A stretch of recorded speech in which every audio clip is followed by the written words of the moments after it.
What is going on, everybody? Happy Wednesday, also known as the last real NBA day before the All-Star break. We don't have anything else after this. We've got a big slate, but it's you disabled screen sharing, by the way. Oh, I will open my screen sharing so Sheets will share a screen. We'll go game by game. And one thing about to look at this slate is you could argue that there's like two teams that you want to build like 6 or 7 of your players from on DraftKings. And you could also make some other arguments to get away from some of that. And it's going to also be hard to find exactly what the chalk's going to be because there's so much value out there that we're going to have today. And it's almost without question that it's going to be that way.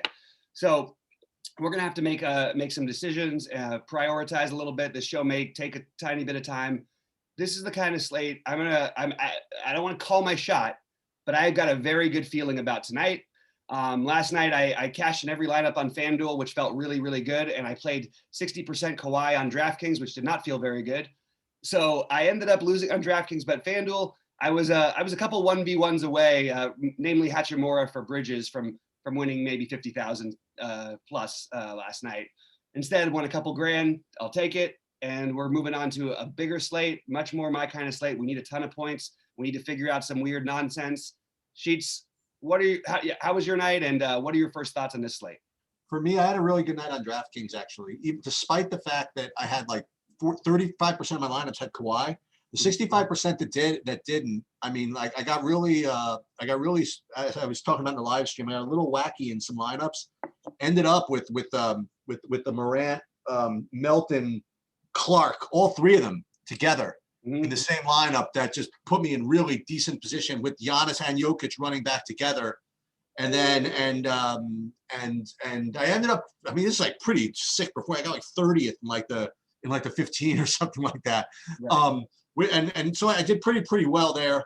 FanDuel, to be sarcastic, I was just 1 5x5 away, I think, on FanDuel for making it work for me. So I mean, I had Morant and Westbrook and Barton, and everybody else was wrong. So let's get into today, and got to build a big freaking bankroll tonight because of all the golf and truck series, NASCAR and MMA. I got a fire this weekend with the All-Star break going. Yeah, that's right. This is like your time where it's like DFS heaven for you. You get to play all this other stuff where you don't have to sweat it and worry about last minute nonsense. Yeah. And for me, it's like, what am I going to do with my life for 5 days? Good thing I'm with my family in a beautiful place. Yeah, and, exactly. Stuff like that. But yeah, right. We'll go game by game. And I just want to remind everybody, there's a couple of things on this slate that I think are really important. One, you want to backload as much as possible. Why is that? Well, again, it's every single day. I mean, we didn't know Kuzma was going to be out last night, which Morris, people still had enough room to get to him because there was other cheap plays that they could have played. But Morris became 33%. Whereas if we would have known early in the day Kuzma was out and Morris was starting and Gasol was out, we probably would have had Morris as about a 75% play last night. Maybe a little bit higher even, to be honest, with the lack of obvious value outside of Memphis. And the other reason tonight is there's a ton of Q tags in the late games. And the Lakers value, while speculative in many different ways, there is almost zero chance that at least 3 of those guys don't crush, in my opinion, maybe even more. So that's what we're going to have to deal with tonight. At the same time. Wait, so what's why? Is LeBron's not playing? LeBron's out, AD's out, Gasol's out. We don't know about Kuzma yet. I mean, oh boy, it's Sacramento, Sheets, to top it all off. Hashtag 1 game slate, huh? Well, but the problem is then you go over to Toronto and Detroit and you wonder, how do we not play all of this? So let's start off with a simple one. Let's wade into it nice and slowly with the Indiana Cleveland, where I'm probably, based on what you said about the way the slate's going to play out, I'm probably not going to play any of these guys. But my 3 plays from the slate, and this is like really, just projection based, I haven't really looked at the whole slate yet, is going to be Brogdon, Sabonis, and Turner. Nothing from Cleveland really stands out for me. And just, I guess from the way you're kind of indicating the slate, it's going to be one of those stacked value from some other types of games. So that's my initial look at this game. But so you're trying to tell me, you're trying to tell me, but you have a feeling this game might be a pass? Yeah, I mean, well, some people might get there sometimes.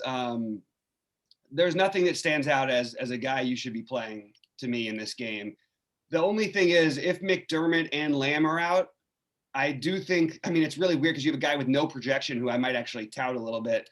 But Edmund Sumner is actually pretty good in these spots. I don't think we're probably going to need that value again. I'd rather wait, but just throwing him out there as a play.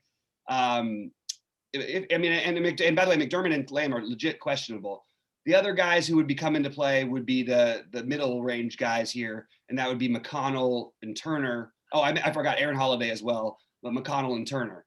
But I probably am just going to stay away on this particular slate. Turner would be the guy I would lean towards the most, just because we still see, I mean, first of all, Cleveland is one of the sloppiest teams in the NBA. The other night, I mean, I don't remember who it was against them, but there was like 4 guys who had 4 steals and blocks combined. And it was just like, if you played all the guys against Cleveland on FanDuel, you were in great shape. But I just can't really get to much here. And I think that we're making a mistake if we try to reach here. Like, sure, Jared Allen could have a nice game on the Cleveland side. Sure, you know, sure, Sabonis at 9.7 seems like a reasonable price compared to where he's been. Brogdon at 7.9 certainly feels cheap against a team that plays slow but hasn't been that efficient defensively. I just think we got to pass on this as of right now, unless we hear about some more injuries later on. Makes sense to me. I have no problem passing on this game. All right, then we get probably the best actual game of the night. I guess it's about as good of a game as you can get. What are your thoughts on the Utah-Philly situation? First of all, are these the 2 best teams record-wise in the NBA? I believe so. Who would have thought that, huh? I think it's actually not that surprising. The Utah one doesn't surprise me. Philly doesn't really surprise me either. So I actually think it's not too far-fetched to me. I thought the Lakers would coast this year. They weren't coasting. They were doing great, but then they had Anthony Davis get injured. So I'm not surprised by this. Personally, I really like this. I really like both these teams. I think they're excellent in real life. I think that Utah is the better team at the moment. But I could see this game going either way. And I don't have a ton of interest for DFS purposes in this one either. And I mean, Embiid is absolutely one of the spend ups we should be considering even against Gobert.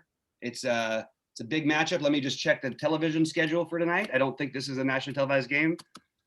But if it is, it would just give a little edge more to that Embiid thing. And as great of a defender as Gobert is, there's nobody to like. Embiid doesn't really have like a matchup we should really worry about him.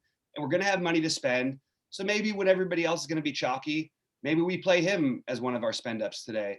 And sure enough, we have, this is not one of the ESPN games. The ESPN games tonight are Brooklyn and Houston, and we'll get to that game, which is interesting, and Golden State and Portland. Both another great situation for the studs. But I really believe Embiid is on this MVP kick. I think he's trying to be the best player in the NBA. He certainly played like it. He isn't. What's that? He isn't, though. He's the most valuable player as far as I'm concerned.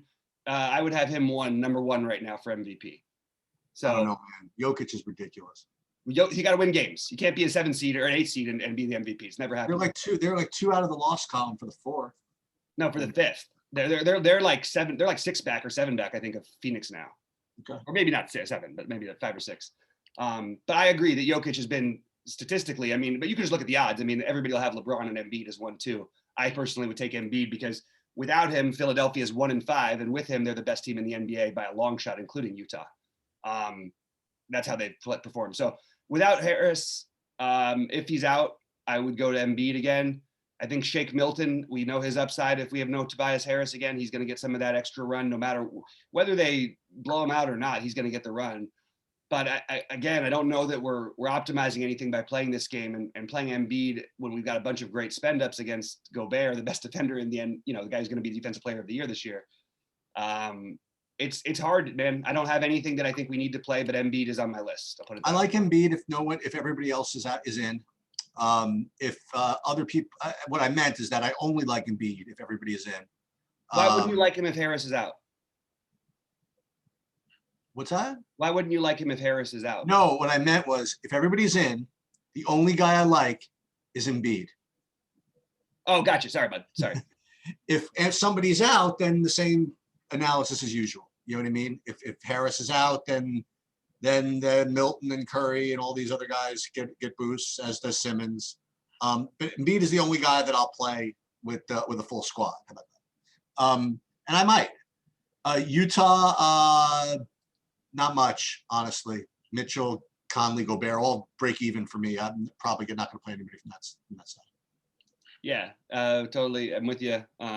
I mean, look, Mitchell and Bogdanovich, can shoot themselves into having a monster game, but it just feels like we're going real thin on a giant slate if we play this, especially when you see what we got coming up.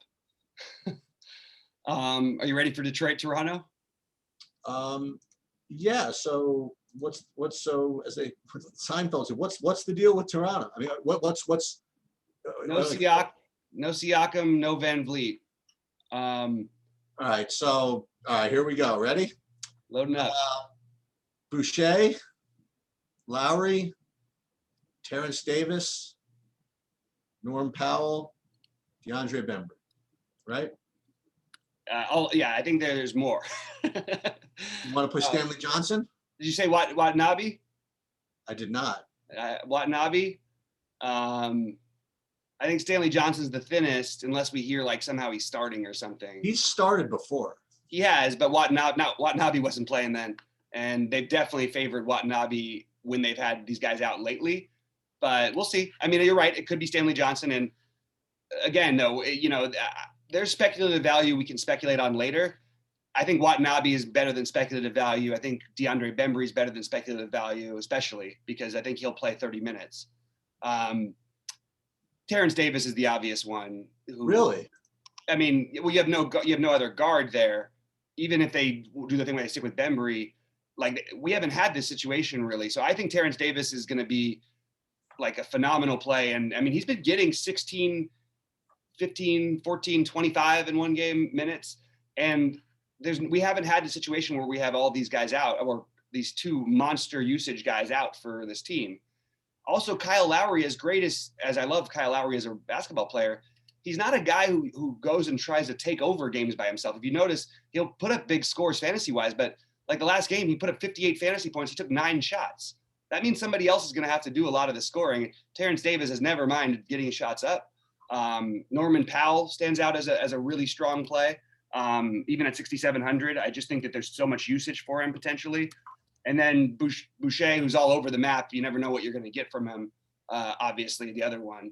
So the way I've got him ranked right now in terms of who I'm going to play, and I know there are different price ranges, I've got Lowry number 1.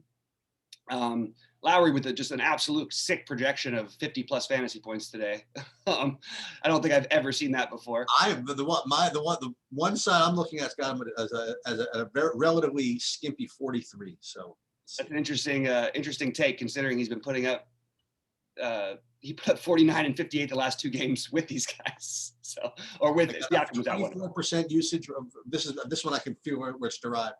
36.5 minutes, 24% usage, 34% assist rate.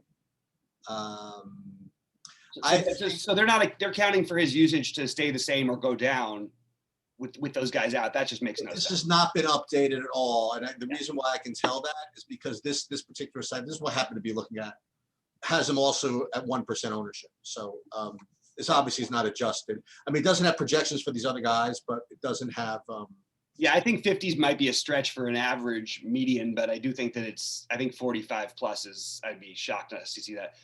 Terence Davis is going to show up as one of the best point per dollar plays in the slate. So Lowry, then Davis for me, followed by Boucher and Powell, about the same.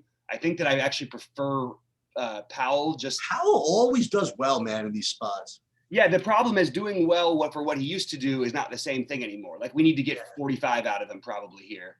And that's, that's a little bit, but we do have all the guys gone and he's willing to take shots. So he certainly belongs on the list. I think I'd have him rated just a tiny bit ahead of Boucher, but I like them both. And then you get Watanabe and Bembry. I prefer Bembry to Watanabe. And then the other guys I feel like are a little too speculative for me on a slate with a lot of value. But what makes this game really interesting is if Jeremy Grant is out. And that opens up the other side of the game and you get a little bit of a game stack here. And we don't know what's going to happen with Grant here. There's certainly Detroit's not playing for anything. They need to lose anyway. It doesn't really matter what they do. They're not playing for anything. Josh Jackson and Dennis Smith Jr. would be the guys. And Dennis Smith Jr., I just want to point out, it's funny because I hear these sheets. I listened to a couple shows this morning and they say, oh, well, DSJ, if you play DSJ, how can we recommend DSJ? And I'm like, he's gone like 6x every single game he's played. So the last 4 games, you know what I mean? He had one game that Saban Lee sort of took away from him, but I think people have just been wrong and they don't want to admit it. He's played poorly and gone 6X pretty much every game. So especially if you take away Jeremy Grant, I think that Dennis Smith Jr. is a phenomenal play. I think Josh Jackson is a phenomenal play. I'm willing to go to Sadiq Bey if the game, again, if we get Jeremy Grant out. That's only if we get Jeremy Grant out. I still like DSJ either way, but I don't love him, and I think but I do think he'd be a priority play somewhat for me if we get Jeremy Grant out. And then you can speculate with Saban Lee if you don't like the DSJ thing, but it's probably not the right slate. And the truth is they're just giving him backup point guard minutes for the most part. And while he's been productive, he was productive in a few of them. I would rather take the starter who's getting the, more of the main run unless he's playing terribly. How about you? Yeah, I pass. If Jeremy Grant's out, then yeah, like you said, then all that stuff comes into play. Sadiq Bey and Josh Jackson probably, like instinctively, would probably be my favorites. But I just have to see. Mm-hmm. Okay. Also, we would get like other weird stuff that I'm probably not going to be as fond of as I was the other day because we don't need it, like Demboya and stuff like that. But I don't think we need Demboya and Svi as much. But it's certainly not the worst thing in the world. I really think that if Grant is out, we're gonna have to at least look at pieces. I don't think you want to stack up the whole Detroit team. Maybe play one or two of them together with 3 or 4 Torontos. But that is a build I'm looking at already. So. That's a really interesting game. Also, on top of it, Detroit doesn't play any defense. So, all right, ready to move on to Brooklyn, Houston? Yeah, so Harden is going back to Houston, which is obviously very newsworthy. They're going to make a big deal of it on the TV for sure. I honestly don't believe that it will make him shoot the ball any more than he was going to anyway in any game. Can I ask you why you don't think that? Because he shoots the ball a zillion times anyway. I mean, like he's actually not been shooting the ball as much since he's been in Brooklyn. But I mean, I hear you. He always does shoot the ball, but you know what I mean. Like he always shoots it a zillion times. Yeah. I also feel as though again the human element of I do think Houston's going to play a good game, and it's really impossible to say that because they haven't played a good game since the Eisenhower administration.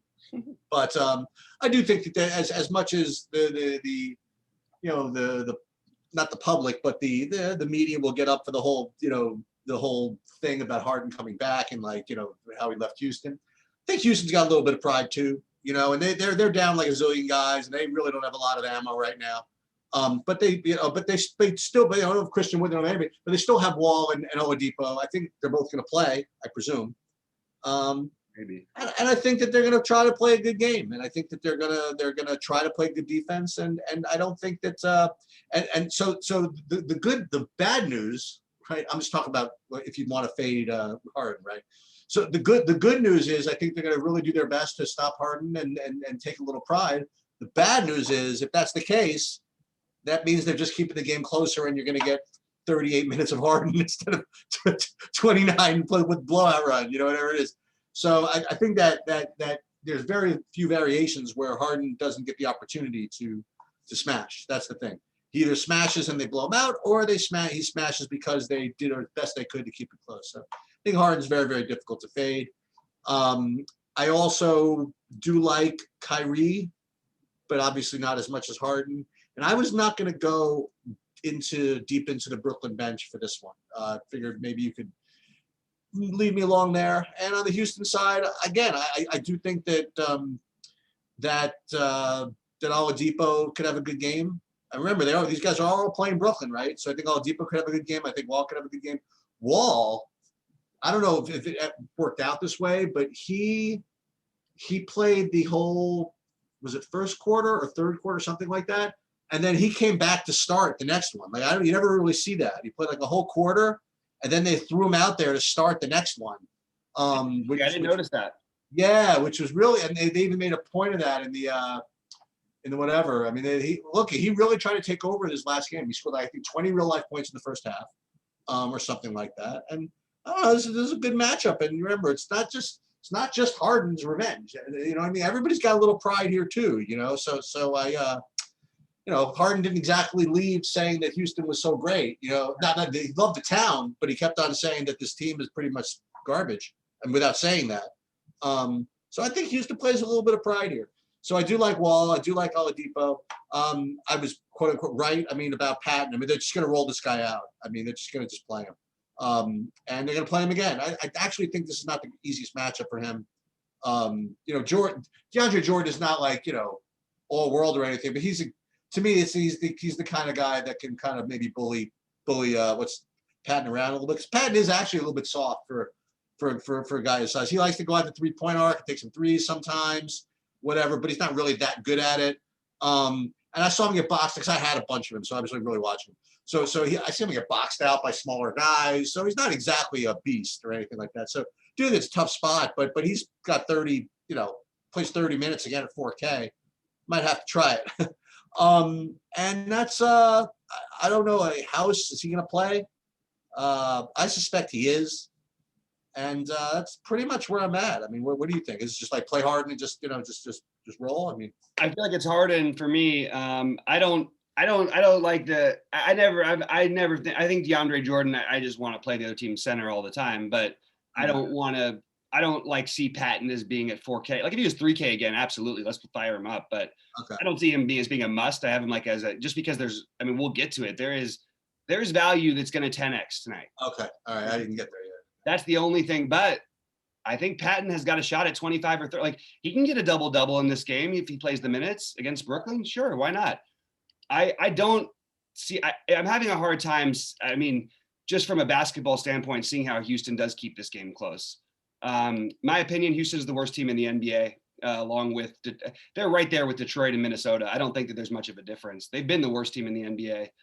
I really wish DeMarcus Cousins was still there, and I would overpay for him even if I got 24 minutes in this spot, because I do think he was the one who especially pissed, he and Wall, about Harden, and I think he would dismantle this front line even in short time, but we don't have him anymore. So Harden is the obvious play. It's going to be hard to keep him out of my lineups, even if they try and trap him up top.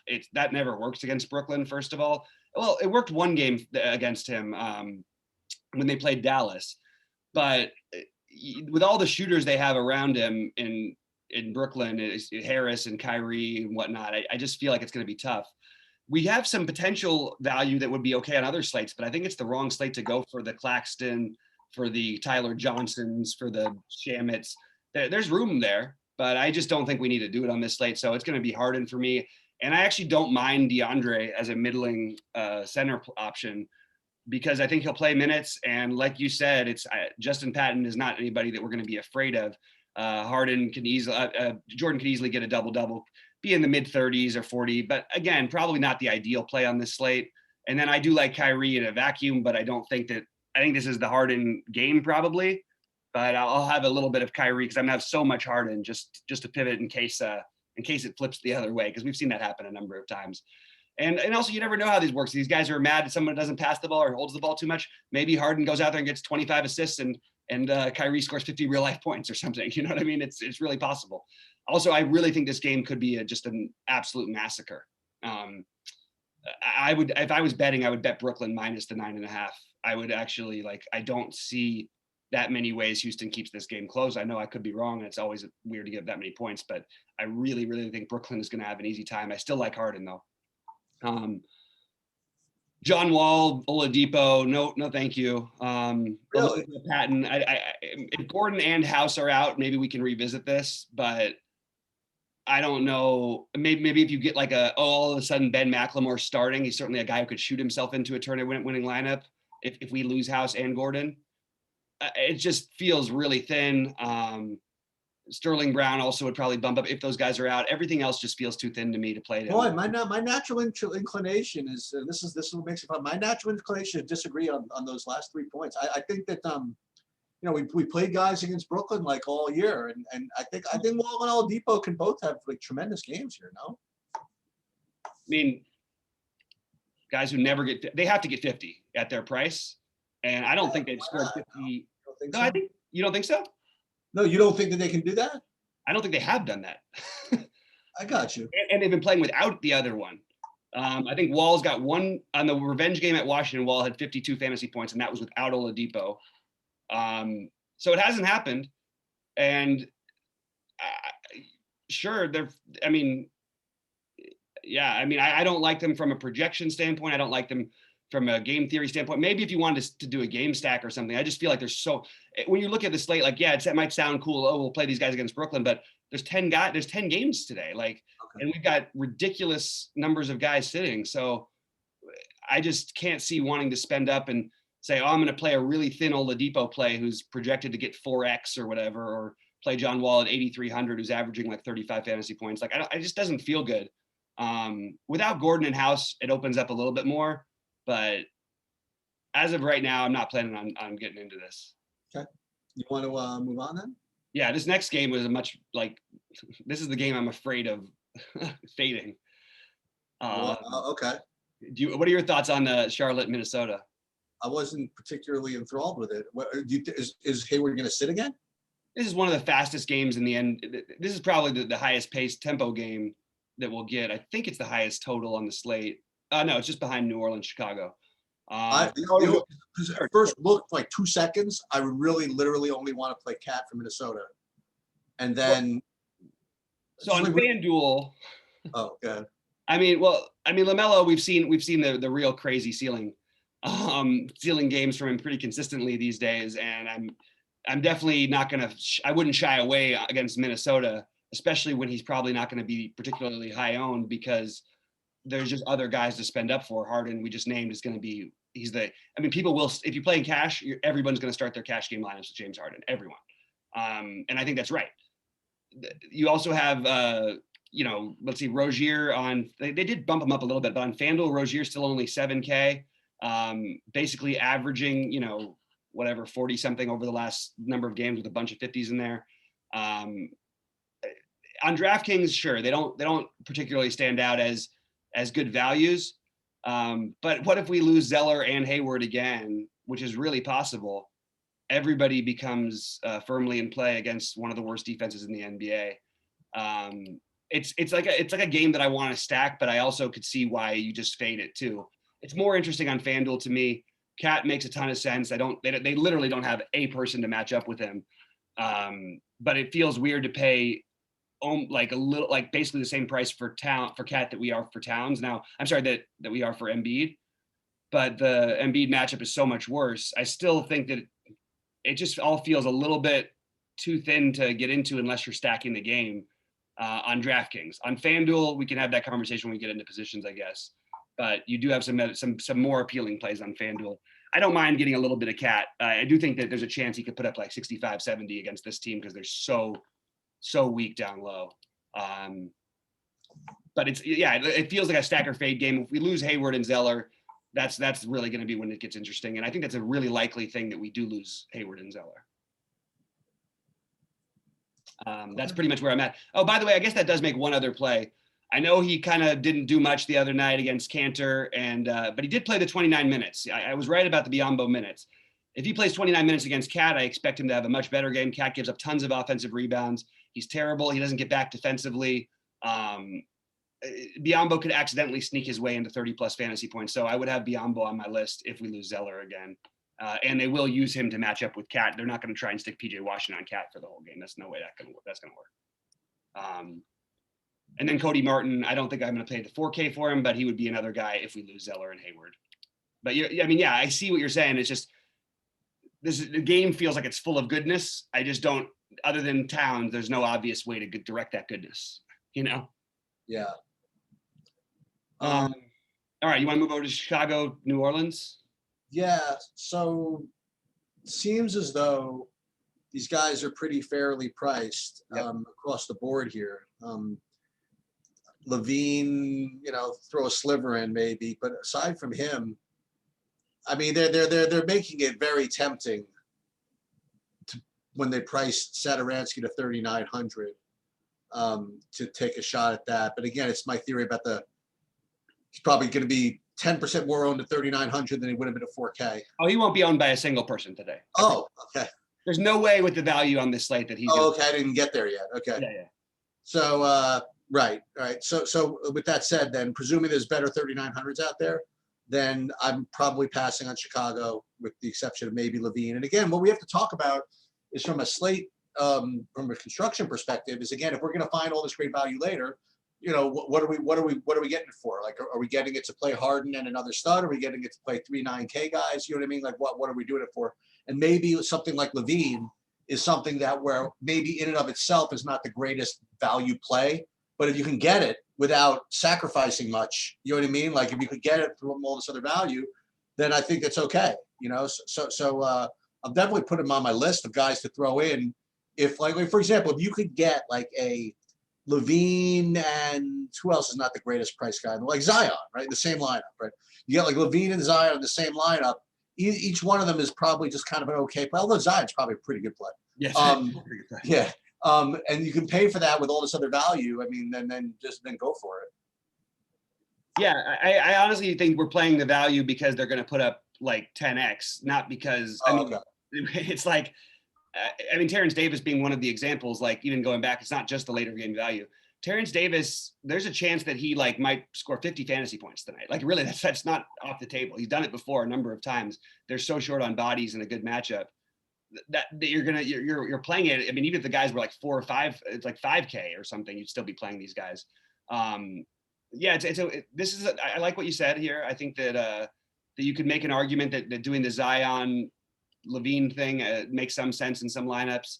I don't know. I think Zion is pretty safe to score 45 to this could be the 60 fantasy point Zion game. I still don't know how much of him I'm going to end up with because there's other guys to spend up for like Harden.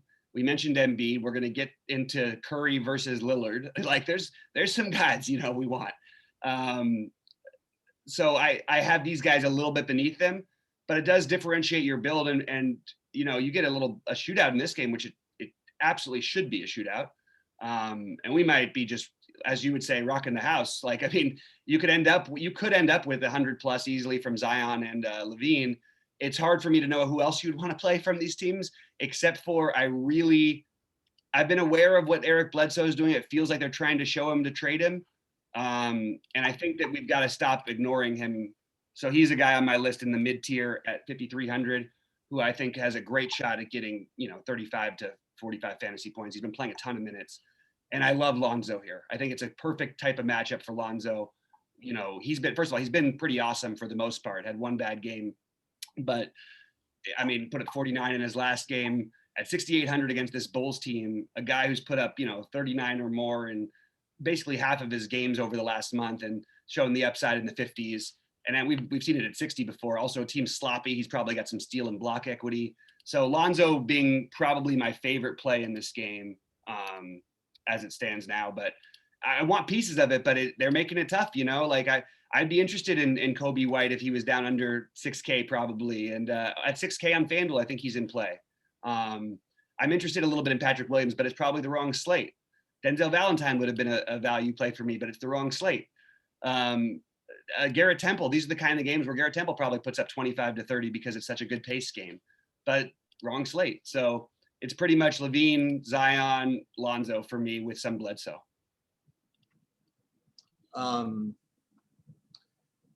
Orlando? Yeah, let's do it. Seems filthy to play anybody from this game. Yep. Vooch is gets 60 every game, right? He's got what may now is becoming like the toughest matchup though. We saw what Capella and them did to Bam last night, huh? Sure did. That was brutal.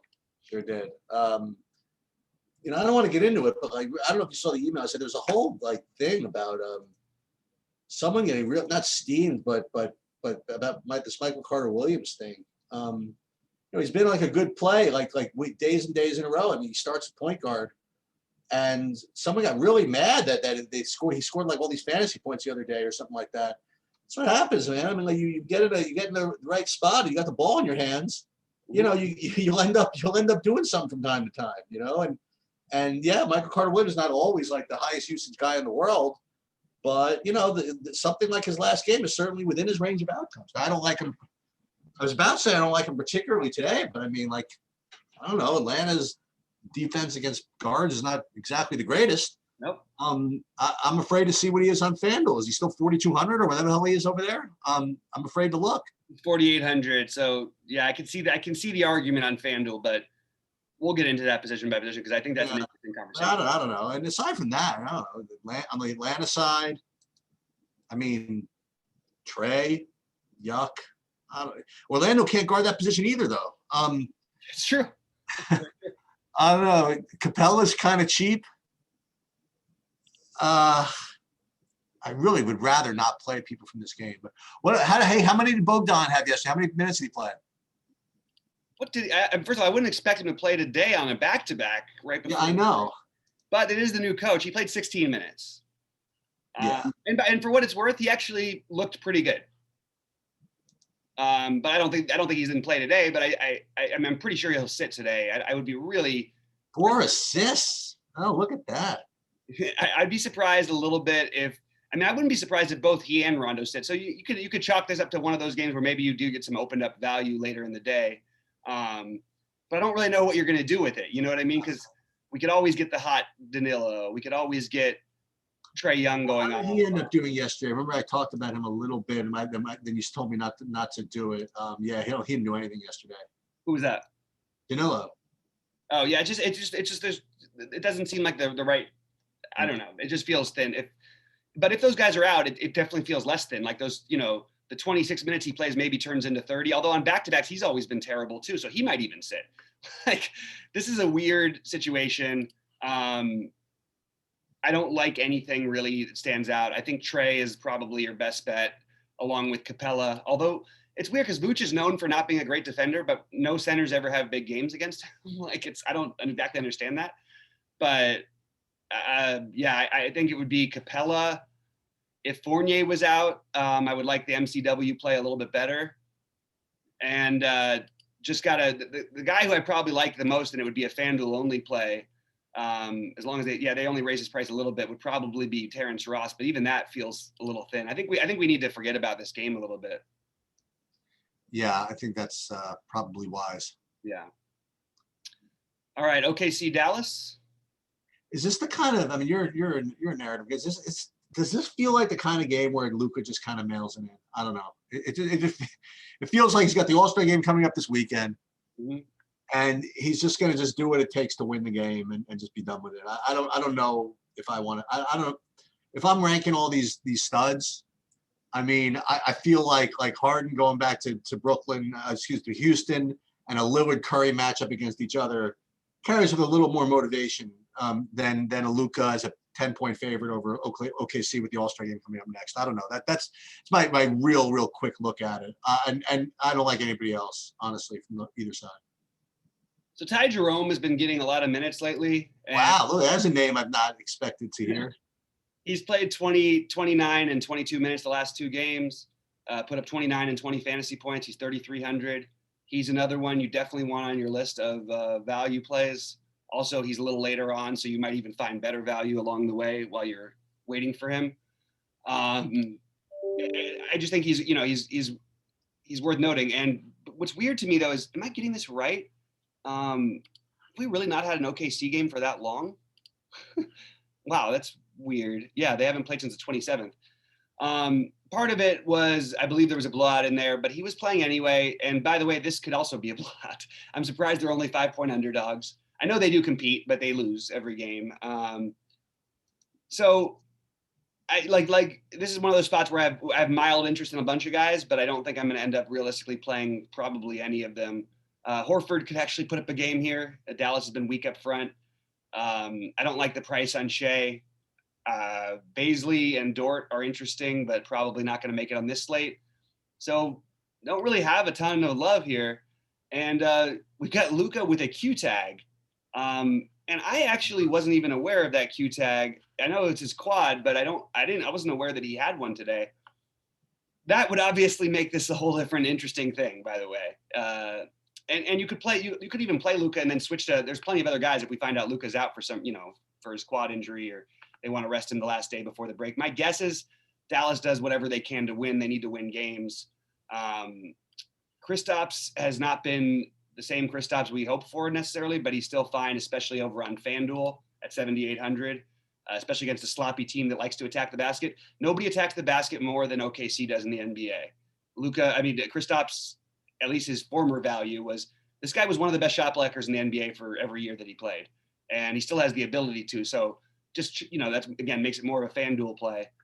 But obviously if Luka's out, we can play all these guards. I mean, it's one we would need that confirmation though. I mean, they're all priced normally now, but Hardaway, Brunson, Richardson, but mostly Hardaway and Brunson, I think would be the ones you'd look to. And potentially you might even get like a weird sneaky Trey Burke start if they wanted to keep Hardaway on the bench, and maybe you could play Trey Burke at minimum cost. But as it stands now, probably not that interested in anyone from this game, with the exception of, I will say it every single time it happens, they just don't price up the studs enough. And Luka, you could play with Harden tonight and get 150 from the two of them. So I will have exposure to Luka on every slate where he's under 11K. Is this, I don't know if there are 3 studs, but I've never even done this math. I don't know why I haven't, but like, can you ever play 3 guys like this? Yeah, if you get a bunch of 3,500s, you can make that. Oh yeah, you can do it. Okay. Mm-hmm. I'm gonna leave this here for now. Is Harden still? Can you still get him at shooting guard or no? No, you can't. Not anymore, which is really dumb. He's still, only shooting guard on Fan. I just wish that we could get this together. Like, come on, guys. All right. So speaking of which, Golden State Portland should be a lot of fun. I would imagine. Yeah. I like the 2 point guards. I like Curry and I like Lillard, and yeah. I don't like anybody else. I don't want to play. Again, I guess you could play Cantor, I suppose, but that's really it. I mean, it's the question of prioritizing. Like, do you play Lillard over Harden, for example? I mean, you play Lillard over Jokic for Doncic, for example. Yeah.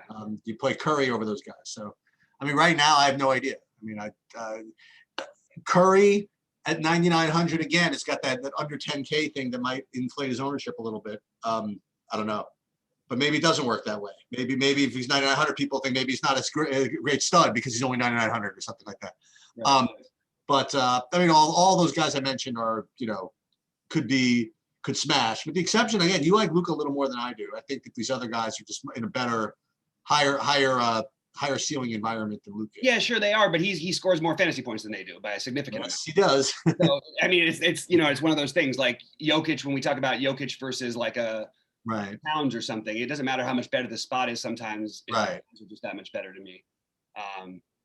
Yeah, I'm very interested in both Lillard and Curry, especially Lillard.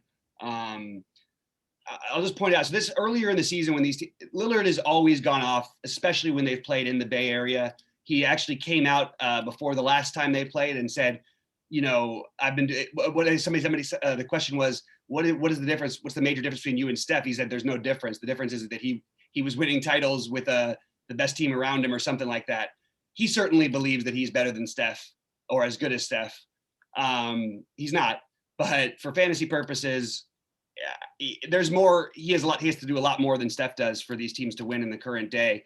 When they played earlier in the season, what I thought was interesting, and he's always been better when he's from the Bay Area and very, very loyal Bay guy and always puts on a show up there, even when they don't have fans apparently, because I was looking back at it and what stood out to me was that he only had one game other than the 2 games they played back to back against Golden State where he took more shots than they did in those games. And that was when McCollum was playing. He took 24 and 21 shots. Now these days, that's pretty much what he's doing. But back then he was shooting 16, 17 times. I just thought it was interesting. So you do see a little extra motivation there. I think he gets up for Curry. And I think that he's a terrific play. I think that naturally, if I had to pick 2 studs off the top of my head right now, it would be Lillard and Harden. And I would have Curry just beneath him. I really like Curry here. They're coming off an embarrassing loss. They just got trampled by the Lakers. Curry actually got into a little bit of a chippy situation, which he never does. Curry has still been phenomenal. The usage is great. The numbers are great. Even when he doesn't shoot the ball well, still putting up near 50s.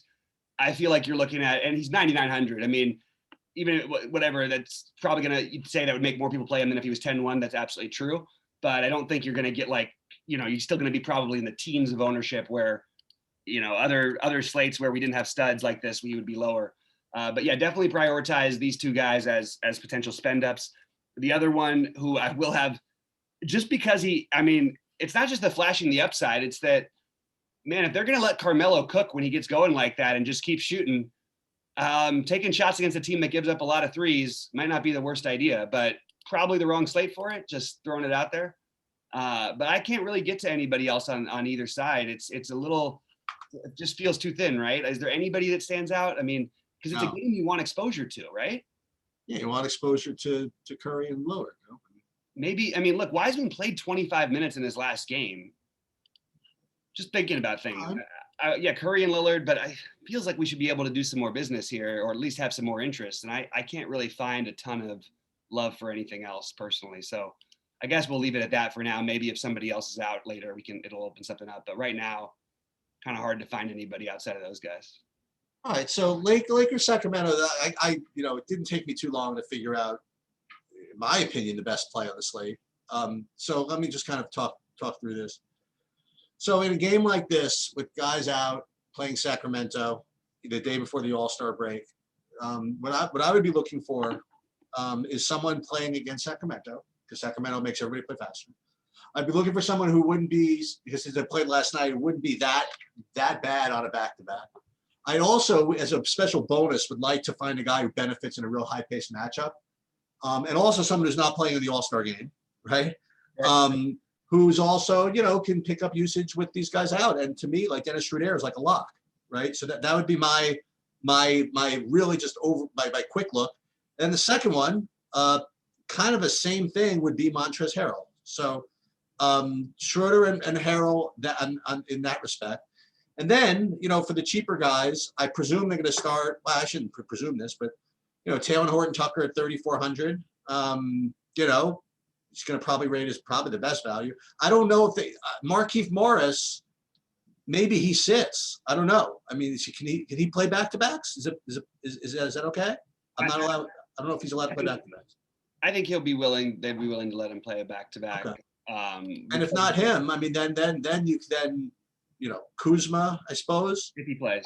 If he plays, and then take your pick, right? You want to try Caruso at 4K? He seems like a good fast-paced matchup kind of. He got hit in the head a little bit, yes. I just want to make sure he's okay also.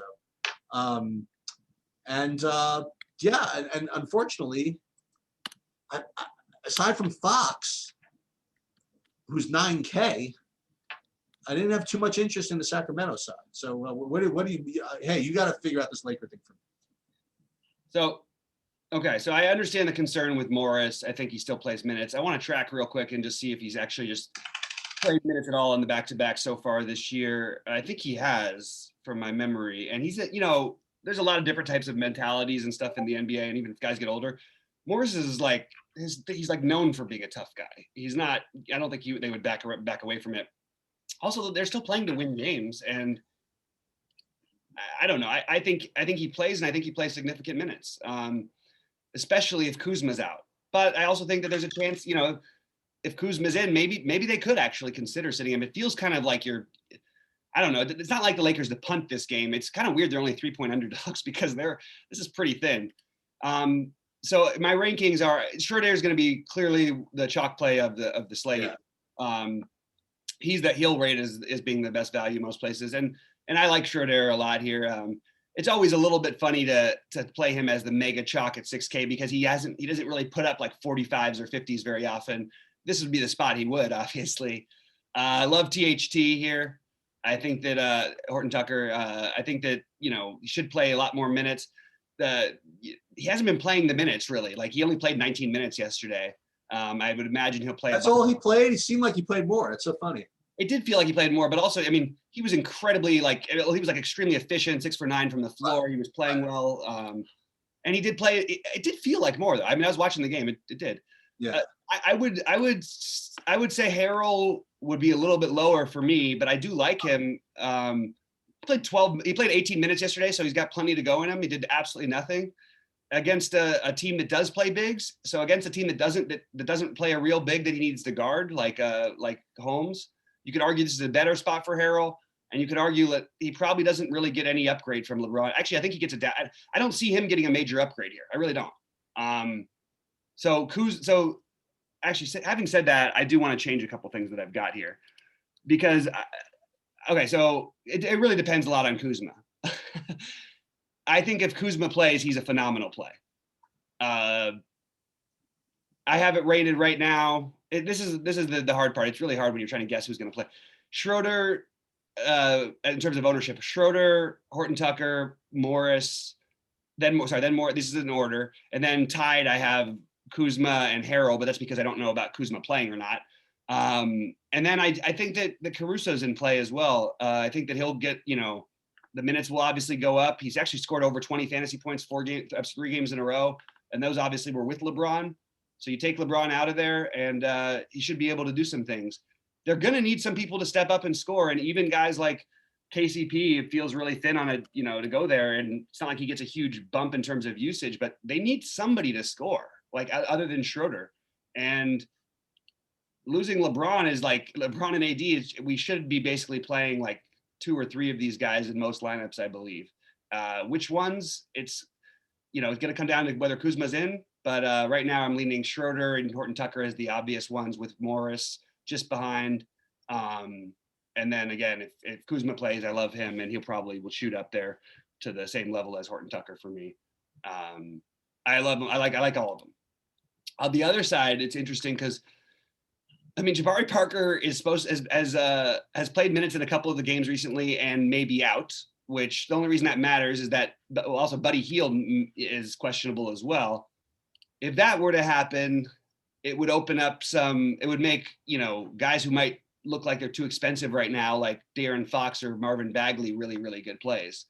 I also think that that there's if they were out again, maybe Bjelica, but the prices on these guys on DraftKings, I think that Sacramento, you almost have to reserve for FanDuel. Actually Harrison Barnes even is expensive on FanDuel, but Harrison Barnes has put up 42 or more in 3 straight games. You get a couple of guys out. I don't know how many you need out, but like who's possibly questionable? Hield and Parker, but I would probably, especially if I'm late swapping or whatever, I would take a shot at Jeffries at 3. That's a good call. I think that's the right answer, Sheets. Yeah, I could get behind that, especially, but I think you would probably need both of them out because there's other value. But I do think that's either both of them out or me really shitting the bed in some of my earlier lineups. Yeah, exactly. But yeah, it's going to be a tough slate. Real quickly, before we jump over to FanDuel and do the positions, I just want to say the guys who have got the highest ownership. Harden will be my highest owned player as of right now, with Kyle Lowry and Schroeder just behind. And then Terence Davis, Horton Tucker, Damian Lillard, Markieff Morris, Dennis Smith Jr. That's sort of speculating on Jeremy Grant being out, but I'll play some of them anyway. Norman Powell, Steph Curry, Bembry, Boucher, Kuzma, Harrell, Caruso, Bay. And most of those last names I didn't mention are all in the same range. I would also like to say, what's the spread in the Lakers Sacramento game? 3.5.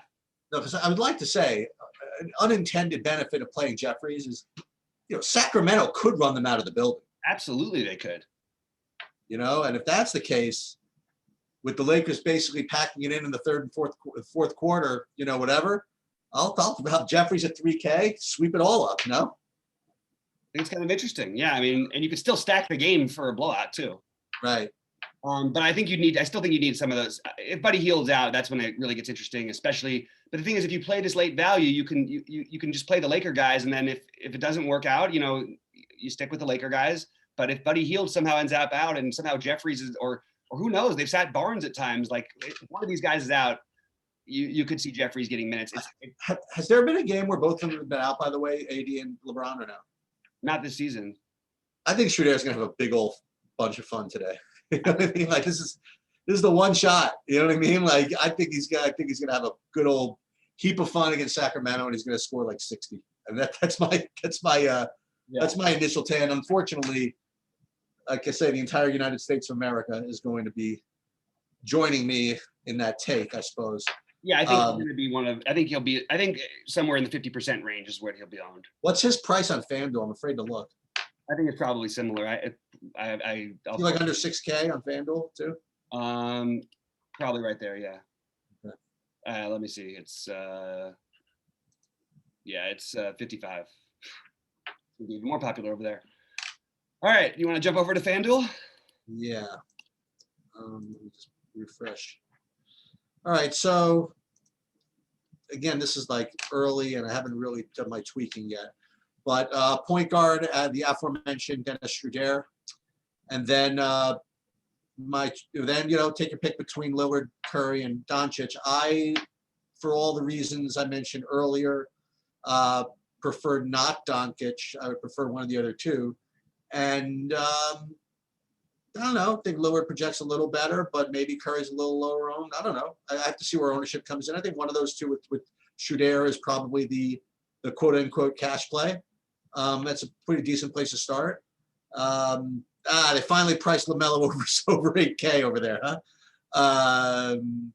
Yeah, so again, that's just kind of like the pretty obvious takes on point guard. That's where I'm at right now. Yeah, I would rank, and on FanDuel I would rank Luka right there with these guys.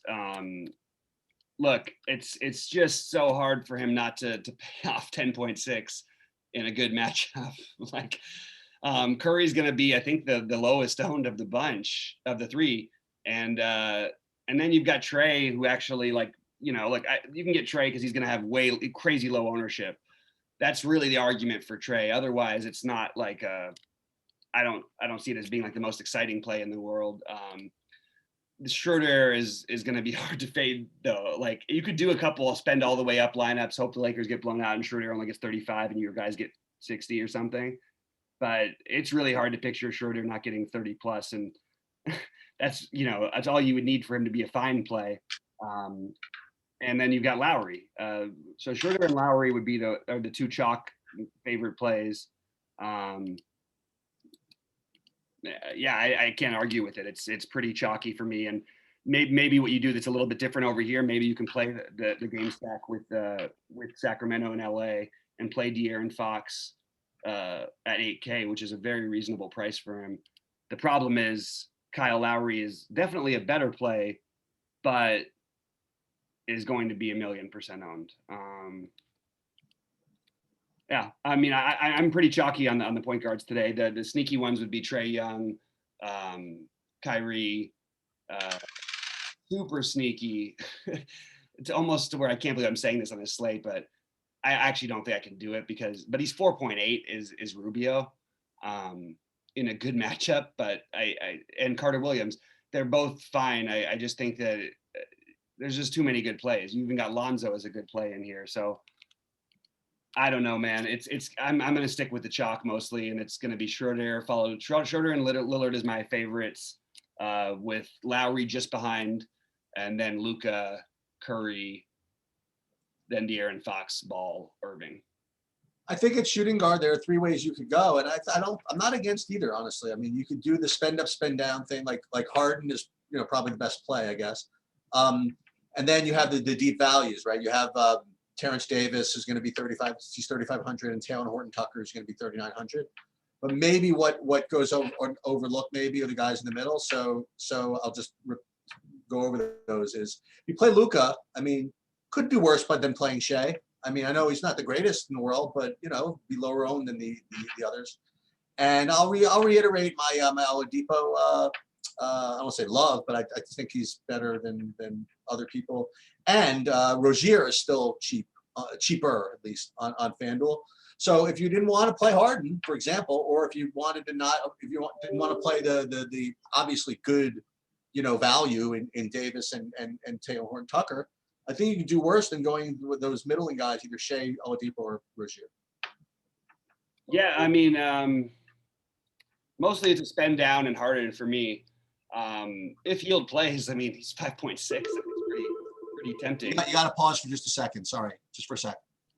All right, getting back to it. I mean, I think that the value guys are hard to prioritize. So let's just get it. Okay, Harden is still my favorite play over here. Terence Davis and Horton Tucker I have as very similar. Yep. What I'm thinking of is if I'm going to pay down at 2 spots, rather than playing Davis with Horton Tucker, why wouldn't I play Davis or Horton Tucker, I guess, with Lou Dort at the same price? Ooh. And there's no reason Lou Dort should be 3,900. I know he put up 6 fantasy points in his last game in the blowout, but has been over 20 in all the other ones. He's going to play 30 plus minutes, has some steal block upside, could easily get 30. Definitely has more secure minutes than Davis or Horton Tucker. Will have 1/5 the ownership of, maybe less than of Davis. Will have less ownership than Horton Tucker. So maybe that's something you could do. And DeAndre Bembry also will be overlooked a little bit compared to the other guys. He's also locked into a bunch of minutes. So that's my first thoughts. I don't mind the idea of Oladipo. It's interesting to me. I think that 7,500 seems fair enough. That's pretty much all I've got right now for shooting guards. Oh, Bledsoe is a long shot play. That's it. You want to start small forward? Since the worst position, I figured I'd give it to you. Is that the worst position? Yeah, so we need to know about Daniel House, obviously. He's so cheap, and he just crushed me the other day. I would have cashed all my lineups back-to-back days on Fanduel. Completely locked him in the other day, and that was a little frustrating that he didn't end up playing. And I accidentally just excluded him from my list. So Ashish, you're gonna have to take over for a second. I'm gonna try and I have to renew my screen. It's for some reason it just. Yeah, my favorite small forward is Brandon Ingram. And we didn't really talk about him too much. We talked about DraftKings. I don't know what his price was over there, but he's standing out, at least first look, as the best play at small forward. And then, like you said, if Daniel House plays at 4,200, that's basically free. So that would be my top two. Probably, I want to say by a good amount, probably by a decent amount. The next thing I would do is probably overpay. I wouldn't say overpay, but pay for Norman Powell. And like you alluded to earlier, I mean, Carmelo, he gets it rolling, I mean, he's still only 5K. And again, you know how I like those play someone 5K instead of 4,900. So I like him.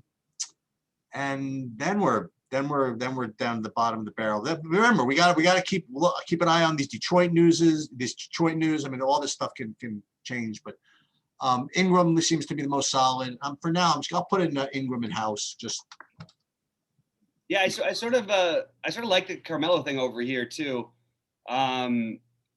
He did have 5 steals the other day, which I mean, look, people say whatever, but that was against a team that was sloppy. But at the same time, we've seen Golden State's not as sloppy, obviously, but I don't mind the idea of taking a shot with him when he gets going. The thing is with Carmelo, it's weird because you're he's the kind of player you're supposed to chase. When he gets it going, he just keeps going. So there are certain guys who we say, oh, you don't want to chase this, you don't chase that. He is the kind of guy you want to chase. Doug McDermott and Daniel House both stand out as values. I really don't like this position very much. Norman Powell is probably going to be the guy I side with the most. I think that it's wrong to play Holiday, Richardson, or they're all fine prices. I'm trying to avoid it. Brandon Ingram, yeah, sure, fine. Nothing exciting about it to me, but maybe that's because he hasn't scored 50 fantasy points since Trump was still president. It's been a while for him, but he doesn't need necessarily to get all the way there because the position's so bad. So I will have some of him. I'm having trouble with this position overall, Sheets. Saddiq Bey, that's definitely one I'll get behind, whether Grant plays or not. If Grant doesn't play, I expect him to be popular, but every time I expect him to be popular, he never is. And Saddiq Bey versus Carmelo, I would take just the minutes of Saddiq Bey, but they're both going to be similarly low owned. And I think Saddiq Bey has a higher floor and Carmelo probably has a higher ceiling, but it's probably not by that much. Also, you get into the Gallinaris, a bunch of guys who I just have in my initial lineups, I have 10 to 20% written in, but I need to know about House and McDermott before I commit to anything, I guess, because that does change it. Those values I was sort of looking at over here and not really in love with anything else too much. And maybe I'm missing something that I'm supposed to like, but I just don't have it. The one other thin-ish looking play would be Harrison Barnes, but he's just putting up monster games after monster game, playing absolutely a zillion minutes. It feels like they're showing him off to try and trade him. And so I have some interest in that, but this is definitely the weakest position. If Gordon Hayward plays, I'm interested in him, but we need to know that information. There's just a lot of stuff like that going on in this slate. And it's hard to figure out the small forward spot for me. Power forward, all these guys are, these Toronto guys, again, I think Boucher's you know, it's gonna be chalky, but you know, 6,600, it's a rough one. And then if you want to pay up, if you make your lineups work, Zion is pretty, I guess, reasonable at 8,900, and Porzingis always good 7,800. But I'm gonna go back to guy I always play at power forward, and that's gonna be Jared Vanderbilt. Just love playing this guy. He always seems to do something, and just there's something else to do. I'm gonna throw him in at 4,400, at least as a shell. You know, if you wanted to, I mean, if Hayward remains out, and if what's his name remains out, Zeller, you could go back and go revisit the PJ Washington now, if you wanted. And I have to bring that up on DraftKings also. Yeah, absolutely. So, but for now, I'm going to throw in Bannerville. Yeah, I think Vanderbilt. Yeah, it feels really thin to me, but I understand that he's had some good games. Of course he's thin, but you know. No, I'm just saying, like, to me, if he hits a ceiling, like you're gonna have him near, not a ceiling, his big games lately. I think he's gonna be right around where Markieff Morris is averaging. Okay. Down this slate. That's sort of what I meant. Well, so I could put Morris in. Also, you got Patrick Williams, who's just 200 more than him, who's going to play 32 minutes and could have a bad game and have him play well, and he could still outscore him. I think Kyle Kuzma is the best play if he plays. Okay. At 5,700, Morris, Boucher, along with Boucher. And then you got Morris at 4K, who I like quite a bit. I do love the PJ Washington over here. I think that's like a really easy play if the other guys are out, and I like him even if they're in. So he's another one I'm really into. I like Zion over here more than I did on DraftKings. I like, you know, we need to know about Jeremy Grant, obviously, but that's pretty much most of the guys I'm planning on using. So in order, Washington if they're out, Kuzma if he plays, Morris, Boucher, and then it gets into the Zion, Patrick Williams. I don't mind throwing a tiny bit of Vanderbilt, but I probably would double punt if I was going to play him. Cantor's kind of a tough fade at 6,300 at center. But again, depending on your construction, right? If you could, I got something for you. So if you want to spend up, you could play obviously Embiid in Towns. I'm not gonna kill you with that one. But if you want to really get after it, you know, it goes against what we were saying before about waiting, but people are going to get all popular with Enes Kanter at 6,300. How about like a 6% owned Miles Turner just to start off the slate? Yeah, I think Miles Turner is a better play than Enes Kanter, just straight. Oh, okay, at 6,500. So yeah. So that's what I'm going to do for now. Is that those are I'm recommending. I'm going to recommend the cheaper guys just because I recommended more expensive guys other places, but Cat, good play. Embiid's a good play. Ooh, you want to go down to DeAndre Jordan, 5,100? I don't know, maybe. Yeah, I do. I like DeAndre Jordan a little bit here. Again, like Harrell is going to have some ownership on DraftKings, but he won't have it over here. Again, I don't think it's a huge boost necessarily if that LeBron's out, but I do think it's a big boost in this kind of a game with Gasol and what's his name out, and if Kuzma does end up out. Now we got a Q tag on Capella, so that's going to open up all kinds of weirdness if that ends up happening. Oh, no. It's going to be a weird day, guys. We're going to have to roll with the punches. It's going to be strange. I actually think center is tough over here. Maybe you look at Karl Anthony Towns a little bit. I think that Joel Embiid is a very strong option just because it's the best chance to win the position. There's nobody that stands out as being a guy who I feel great about. I think that, DeAndre Jordan being one of those guys doesn't feel like a great idea. I don't know. There's nobody, everybody's priced in a sort of a funny point where it doesn't really seem like they're great plays. If Capella is out, I don't know. We'll figure that part out later, but I do think that it would make Vucevic a much, much better play. I think I give Capella a lot of respect for his defense. Man, center really though is not my cup of tea, which might mean I might do something really weird and play a little bit of Wiseman. I think this Wiseman play is actually more legit than people think. He played 25 minutes in the last game. I know it was a blowout, but they want to get him back to some minutes anyway. You want some size. If he plays over 20 minutes, we've seen Wiseman put up like 35 in 20 minutes before, and this is a good matchup where he could do it. So a long shot play would be Wiseman right now.